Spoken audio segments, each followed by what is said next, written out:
Hello everyone. मेरे पास एक lady आई। उन्होंने वो सीबो से डायग्नोज हुई हैं। उन्होंने मुझसे पूछा कि मैम सीबो को क्लियर होने में कितना टाइम लगता है। तो मैंने उन्हें बताया कि एटलीस्ट 4 to 6 मंथ्स लगते हैं। तो वो शॉक हो गई कि इतना टाइम क्यों लगता है सीबो को क्लियर होने में, ये तो एंटीबायोटिक से ठीक हो जाता है। तो मैं आज की वीडियो में आपको अपने बोर्ड पे अभी एक्सप्लेन करने वाली हूँ कि सीबो को क्लियर होने में 4 to 6 मंथ्स क्यों लगते हैं।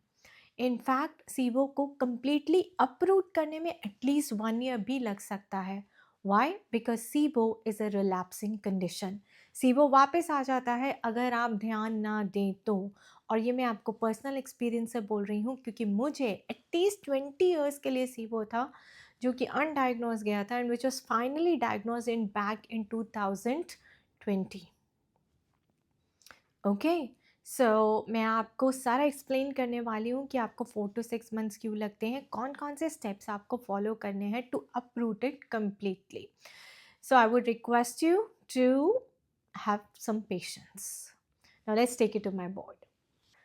सो द बिग क्वेश्चन इज कि सीबो को 4 to 6 मंथ्स क्यों लगते हैं क्लियर होने में। सीबो हो सकता है स्मॉल इंटेस्टिनल बैक्टीरियल ओवरग्रोथ या फिर कैंडिडा ओवरग्रोथ भी हो सकता है। देखिए, सीबो को क्लियर होने में 4 to 6 मंथ्स इसलिए लगते हैं क्योंकि हमें ये सारे स्टेप्स फॉलो करने पड़ते हैं to uproot it completely. Step 1 होता है open your lymphatic system. So lymphatic system आपकी बॉडी का नेचुरल डिटॉक्स सिस्टम है जिसको ओपन करना पड़ता है ताकि आपकी बॉडी टॉक्सिन्स फ्लश आउट करना शुरू करे। स्टेप 2 आता है बायोफिल्म डिसरप्शन। जो बैड बग्स होते हैं वो अपने लिए एक प्रोटेक्टिव वॉल बनाते हैं to hide themselves from your immune system. तो इस बायोफिल्म को डिस्टर्ब करना पड़ता है ताकि हम उन्हें बैड बग्स को किल कर सके। Third step is to kill the bad bugs with antibiotics. Biofilm disruption के लिए भी आपको बायोफिल्म डिस्ट्रप्टर्स लेने पड़ेंगे। फोर्थ स्टेप आता है heal and seal your leaky gut. तो जो भी इंटेस्टिनल डैमेज हुआ है उन बैड बग्स के थ्रू उस डैमेज को हमें हील करना है, right. Step 5 is cleanse your liver, kidneys, blood, gall bladder. So liver gall bladder congestion हो सकता है, आपको कईयों का गॉल ब्लैडर रिमूव्ड होता है तो प्रॉब्लम हो सकती है। ब्लड में टॉक्सिन्स आ जाते हैं, right, like LPS and all, वो भी क्लीन करने पड़ते हैं, उसमें भी टाइम लगता है। स्टेप 6 है डाइट चेंज।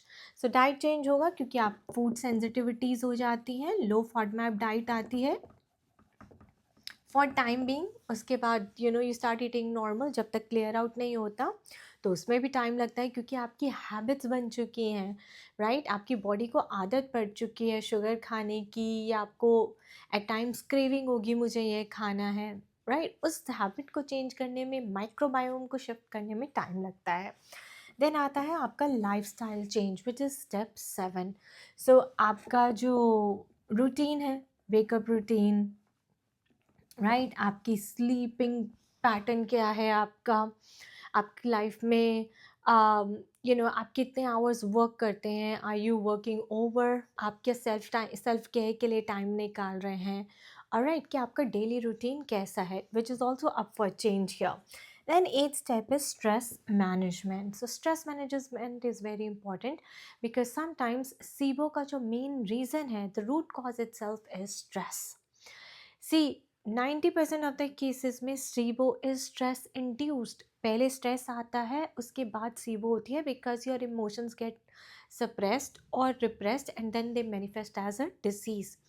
और बाकी के 10% में ये होता है कि लीकी गट से SIBO हुआ है एंड स्ट्रेस जस्ट वर्सन्स है, okay. Then step 9 is vagus nerve stimulation. So stress and vagus nerve stimulation हम योगा के थ्रू कर सकते हैं, मेडिटेशन के थ्रू कर सकते हैं, ऑलराइट। एंड ये आपकी बॉडी का रेस्ट एंड डाइजेस्ट मोड है। पैरासिम्पैथिक नर्वस सिस्टम एक्टिवेट होता है जिससे आपकी डाइजेशन ईजी हो जाती है, तो हमें उसके ऊपर काम करना होता है। Then we have step 10 which includes probiotics.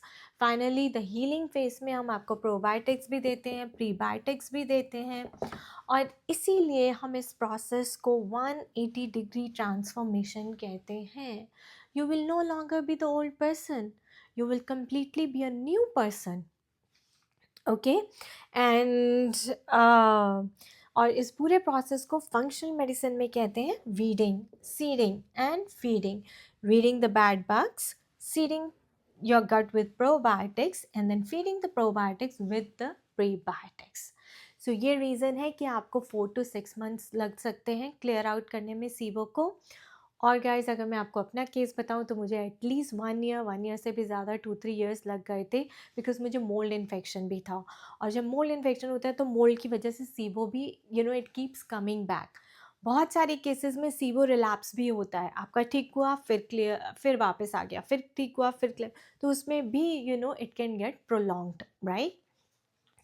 So I would say अगर आप सीबो से डायग्नोज हो गए हैं एंड आपका ट्रीटमेंट स्टार्ट हुआ है, have patience, have love for your self, have compassion for your self, because this is not an easy thing to go through, but it's completely doable. Okay, all it's asking of you is to give it some time. So give time some time, give nature some time, because nature always heals, time always heals and cures. Thank you, and I wish you all the best.